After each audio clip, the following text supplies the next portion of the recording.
Surveyor KSB এই চ্যানেলের পক্ষ থেকে আপনাদেরকে স্বাগতম। তার আগে বলতে হয়, আমাদের চ্যানেলটি এখনো যারা সাবস্ক্রাইব করেননি অনুগ্রহপূর্বক সাবস্ক্রাইব করুন। প্রতিনিয়ত ভিডিও পাওয়ার জন্য আমাদের সাথে থাকুন। অলরেডি যারা সাবস্ক্রাইব করেছেন তাদেরকে অসংখ্য অসংখ্য ধন্যবাদ।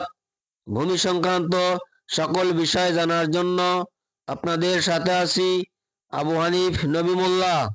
আমাদের সেবাসমূহ ল্যাপটপ বা কম্পিউটারের সাহায্যে ডিজিটাল পদ্ধতিতে জমি মাপা হয়, দলিল খতিয়ান ও নকশা সমন্বয় করে সমাধান দেওয়া হয়, মুসলিম ফারায়েজ দেওয়া হয়, ভূমি সংক্রান্ত সকল আইন জানার জন্য অবগত করা হয়। আজকের টিউটোরিয়াল হলো মৃত ছেলের সম্পদে মাতার অবস্থান কয়টি, অথবা মৃত ছেলের সম্পদ মাতা কয়ভাবে পেতে পারে।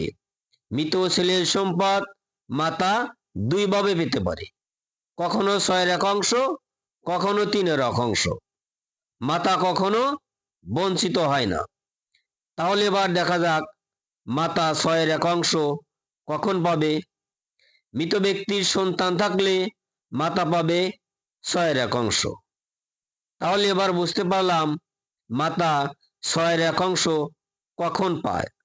আবার দেখা যায় মৃত ব্যক্তির সন্তান নাই, কিন্তু ভাই বোন যদি 2 বা ততোধিক হয়, এখানেও মা পাবে 6/1।